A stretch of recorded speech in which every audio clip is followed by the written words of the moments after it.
चलिए रुक करते एक और बड़ी खबर की ओर। इस वक्त आपको भोपाल से ही बता रहे हैं, जहां संगठन में कसावट करेगी कांग्रेस।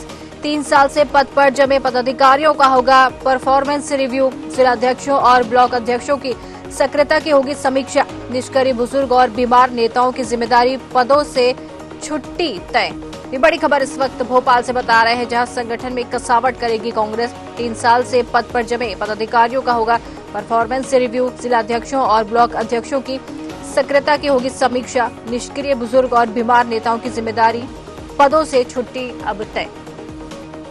बड़ी खबर हम आपको बता रहे हैं भोपाल से, जहां संगठन में कसावट करेगी कांग्रेस। 3 साल से पद पर जमे पदाधिकारियों का होगा परफॉर्मेंस रिव्यू। जिलाध्यक्षों और ब्लॉक अध्यक्षों की सक्रियता की भी समीक्षा की जाएगी। निष्क्रिय बुजुर्ग और बीमार नेताओं की जिम्मेदारी, पदों पर अब छुट्टी होगी तय।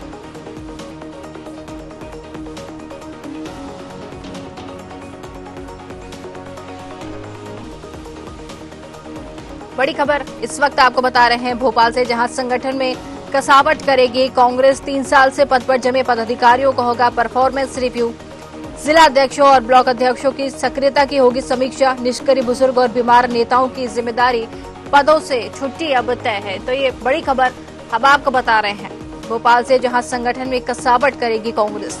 3 साल से पद पर जमे पदाधिकारियों का होगा परफॉर्मेंस रिव्यू। जिलाध्यक्षों और ब्लॉक अध्यक्षों की सक्रियता की होगी समीक्षा। निष्क्रिय बुजुर्ग और बीमार नेताओं की जिम्मेदारी और पदों से छुट्टी अब तय है। जिस तरीके से कांग्रेस पार्टी कह सकते हैं पूरी तरीके से यहाँ पर तैयार नजर आ रही है, कसावट करती हुई। संगठन में जो कसावट है वो करती हुई नजर आएगी। साथ ही कह सकते हैं कि जो बुजुर्ग और बीमार नेता है उनकी जिम्मेदारी तय की जाएगी, पदों से भी छुट्टी उनकी तय कर दी जाएगी।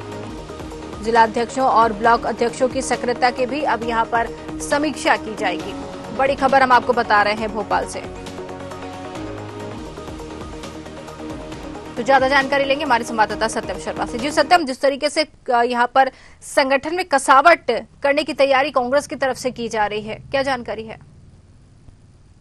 निश्चित तौर पर देखिए वैशाली, कांग्रेस अब अपने संगठन में कसावट करने की तैयारी कर रही है। हालांकि कसावट की जा रही है, लेकिन कार्यकारिणी न घोषित होने की वजह से कई काम कांग्रेस के प्रभावित हो रहे हैं। तो इससे जीतू पटवारी के काम भी प्रभावित हो रहे हैं। ऐसे में माना यह जा रहा था कि आज और कल में हो सकता है कांग्रेस की कार्यकारिणी वो घोषित हो जाए, और कार्यकारिणी घोषित होने के बाद कहीं न कहीं संगठन बेहतर तरीके से काम कर पाएगा। अब देखिए 3 साल से जो कर्मचारी, जो पदाधिकारी कांग्रेस में जमे हुए हैं, उनको हटाने का नंबर है। जो अप्रिय नहीं है, अप्रिय है, जो सक्रिय भूमिका नहीं निभा रहे हैं संगठन में, उन पदाधिकारियों को हटाया जाएगा। खासतौर पर जो बुजुर्ग हैं उनको भी थोड़ा सा उनके अनुभव जरूर लिए जाएंगे, लेकिन उनको पदों से हटाकर नए जो युवा या अन्य वर्ग के चेहरे हैं उनको उतारा जाएगा। ऐसे में कहीं न कहीं संगठन का काम बेहतर ढंग से किया जा सकेगा। आप देखिए पहले भी बदलाव किए गए, चाहे युवा कांग्रेस प्रदेश अध्यक्ष हो, चाहे तमाम पदाधिकारी हो कांग्रेस के, ये जब बदलाव पहले भी किए गए हैं। और बदलाव होने के बाद कहीं न कहीं संगठन में देखने को मिला है कि सड़क पर भी जो प्रदर्शन होते हैं, वो जो जनता के मुद्दे होते हैं, वो बेहतर तरीके से कांग्रेस उठा रही है। लेकिन अगर कार्यकारिणी अभी घोषित होती है तो कार्यकारिणी बनने के बाद हालांकि कुछ नाराजगी भी सामने आ सकती है। कई संगठन के लोग होते हैं जिनके लोग जो चाहते हैं कि अपने लोगों के नाम शामिल करना चाहते हैं कार्यकारिणी में, लेकिन कुछ दिनों बाद ये भी सही हो जाता है और उसके बाद देखिए संगठन का काम बेहतर तरीके से चल सकेगा। अगर पीसीसी जीतू पटवारी को अपने काम को थोड़ा सा आगे बढ़ाना है, संगठन को मजबूत करना है, तो कड़े निर्णय लेने पड़ेंगे। तो ऐसे में 3 साल से जो जमे हुए लोग हैं, जो काम नहीं कर रहे हैं, सक्रिय नहीं है, ना ही चुनाव में सक्रिय भूमिका निभाते हैं, तो ऐसे में उनकी छुट्टी होना तय है। और उसके साथ ही उनके नए अनुभवी और जो ऊर्जावान लोग हैं उनको संगठन में भर्ती मिलेगी। और इसके साथ ही देखिए 2 उपचुनाव होने हैं, बुधनी और विजयपुर में, जहां बीजेपी ने अपने नाम प्रत्याशियों के नाम घोषित कर दिए हैं। वहां भी कांग्रेस के प्रत्याशियों पर चर्चा ही चल रही है। राजकुमारी का जो दौर है वो चल रहा है। विजयपुर की बात करें, जो टीम बनाई गई थी 30 सदस्यीय टीम, वो विजयपुर में चर्चा कर रही है।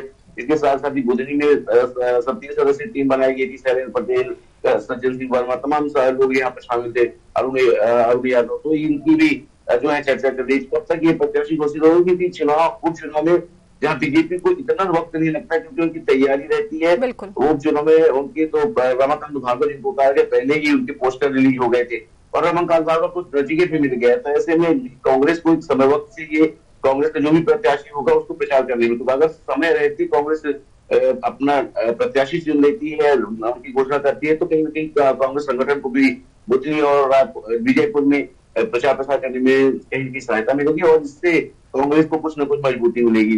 तो देखिए, जिला अध्यक्षों और ब्लॉक अध्यक्षों की नियुक्तियों को लेकर के भी तमाम चर्चा हो रही थी, जो वर्ष से जमे हुए हैं, 3 साल से जमे हुए जो सक्रिय भूमिका निभा वाले हैं, वो हटाए जा सकते हैं। तो ये कांग्रेस सावट अपने संगठन में करने की मंशा से ये पूरे कार्य कर रही है। बिल्कुल, बहुत बहुत धन्यवाद सत्यम, तमाम जानकारी हम तक पहुंचाने के लिए।